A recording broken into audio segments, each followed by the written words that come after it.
chers amis. Il y a quelques années, un homme qui se trouvait hospitalisé en Eretz Israël a remarqué que son compagnon de chambre, la personne qui se trouvait avec lui, qui est un autre malade, recevait des visites, vraiment du matin au soir, on peut le dire, recevait des visites de rabbanim qui venaient le voir, de grands tzadikim, de rabbanim qui venaient et qui l'honoraient tout le temps. Alors, c'était une chose qui était un peu étrange, car la personne n'avait pas l'air du tout n'avait pas de raison, l'air d'avoir des raisons particulières de connaître ces rabbanim, vu que la personne n'avait pas l'air de respecter tellement les mitzvot, ou pas du tout même. Alors, et du matin au soir, des rabbanim qui viennent le voir et qui l'honorent et qui le font du kavod, qui sont là. Comment ça se fait qu'il connaît tellement de rabbanim et que lui-même ne respecte pas les mitzvot? Alors il lui a demandé, après 2 ou 3 jours, notre ami a demandé à son compagnon de chambre, lui a dit, après ils avaient déjà discuté un peu ensemble, de qu'il s'est permis, dis-moi, tu es un tzaddik nistar, tu es un tzaddik caché? Non, pourquoi? Pas encore, je ne sais pas. Et pourquoi penses-tu à ça? Je vois tout le temps des rabbanim qui viennent te voir.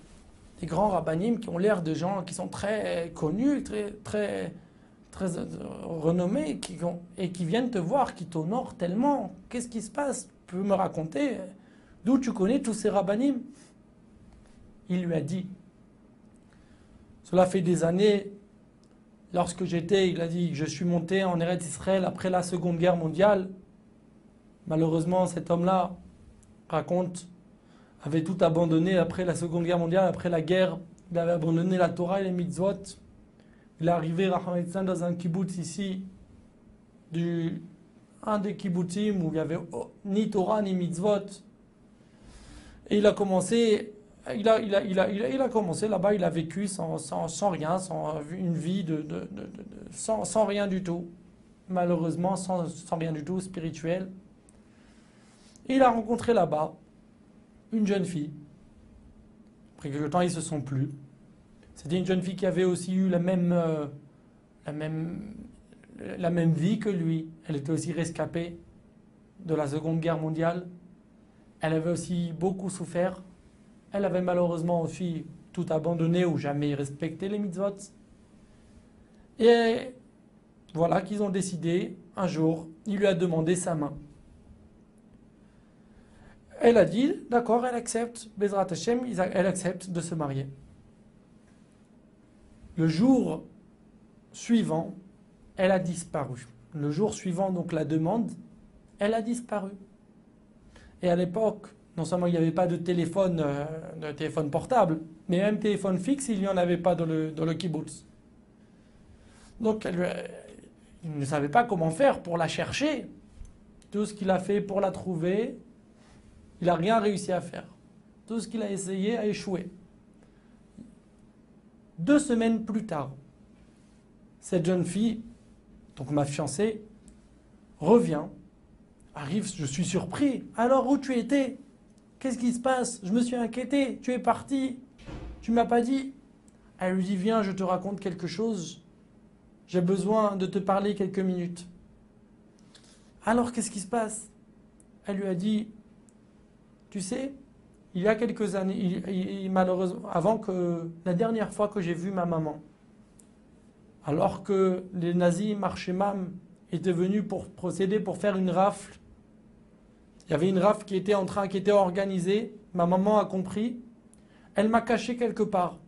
Alors selon certaines versions, cette jeune fille, elle a aussi été raflée et elle a été jetée, sa maman a réussi à la jeter par la fenêtre du wagon dans les trains de la mort. D'autres versions disent c'est-à-dire que elle n'a pas été raflée, mais juste avant que sa maman donc se sépare d'elle, sa maman lui a dit, écoute-moi bien, je vais te dire 2 mots que tu vas répéter toute ta vie. Tu vas les répéter tous les jours. Et quand tu voudras te marier, tu te renseigneras qu'est-ce que veulent dire ces 2 mots. Bon. Là, on a décidé de se marier. On s'est fiancés. J'ai commencé à me renseigner c'est quoi les 2 mots que maman et toute ma vie, depuis toute ma jeunesse, depuis que je ne l'ai jamais revu malheureusement, il n'a jamais revu sa maman, qui a été sûrement assassinée avec les 6 millions d'autres personnes, d'autres victimes. Hachem Ikom Damam, qu'Hachem venge leur sang. En tout cas, pendant j'ai répété moi de mon côté tous les matins. Dès que je me levais, je répétais les 2 mots que ma mère m'avait enseignés. Et voici que l'on a décidé de se fiancer. Alors j'ai essayé de me renseigner, c'est quoi ces 2 mots? Et j'ai trouvé personne ici qui voulait m'indiquer ou qui pouvait ou qui voulait m'indiquer. Alors je suis allé dans la grande ville à côté et j'ai trouvé quelqu'un qui m'a dit je vais t'expliquer bien tout.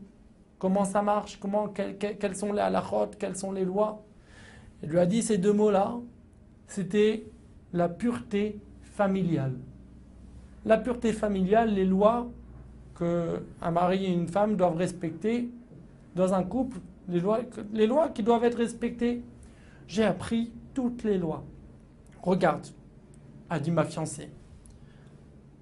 Malheureusement, elle n'a pas dit malheureusement. Malheureusement, elle n'a pas dit malheureusement. Bon. Malheureusement, nous ne sommes pas pratiquants. Et moi, je n'ai pas de... C'est-à-dire, on ne fait rien, malheureusement. Même Kippour, même Shabbat. Shabbat, c'est plus grand que Kippour. Plus grand, plus fort que Kippour. Même Shabbat, même Kippour, il ne l'accomplissait pas. Rien du tout. Il a dit, mais il y a une mitzvah. Elle a dit, ma fiancée, une mitzvah que je veux accomplir.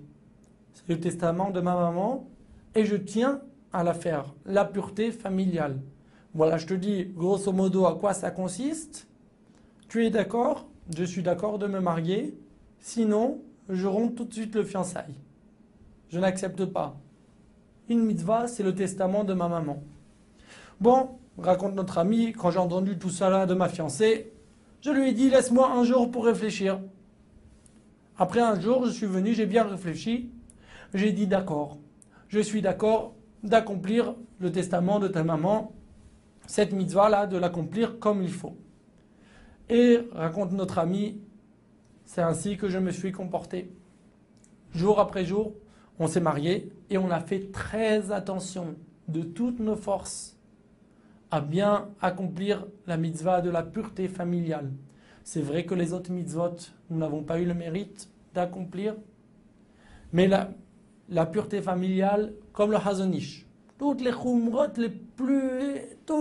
du monde, de la manière la plus forte, s'il y avait un avis qui, de toutes nos forces, on a accompli cette mitzvah. Et ce n'était pas toujours facile, il fallait surmonter les tentations. Il fallait des fois partir, il n'y avait pas de mikvé, là où il y avait au kibbutz. C'était pas facile, mais on a tenu tout le temps. Écoute, magnifique, quelle histoire! Et voici que cet homme finit son histoire et dit, tu sais c'est qui tous les rabbanim qui viennent me voir? Ce sont mes enfants et mes petits-enfants. Parce que quand quelqu'un accomplit une mitzvah, bim sirut nefesh, de toutes ses forces, et en particulier la mitzvah de la pureté familiale, qui est une des bases de la vie, de la doucha, de la santé d'un Ben Israël, c'est une des bases du judaïsme. Quand quelqu'un accomplit une mitzvah et avec Messirut Nefesh, on ne peut pas, avec dévouement, même que c'est difficile, on ne peut pas s'imaginer combien de doucha, de santé il apporte sur lui, combien de bénédictions il s'amène, il reçoit grâce au fait d'accomplir une mitzvah. C'est pas juste ici, matériellement aussi, toutes les mitzvot apportent une bénédiction immense, même qu'on ne sent pas toujours. Rabbi Nun Yonah racontait justement à ce propos, il était une fois dans l'avion, Rabbi Nun Yonah, et il ouvre sa Gemara, son livre de Talmud, pour étudier.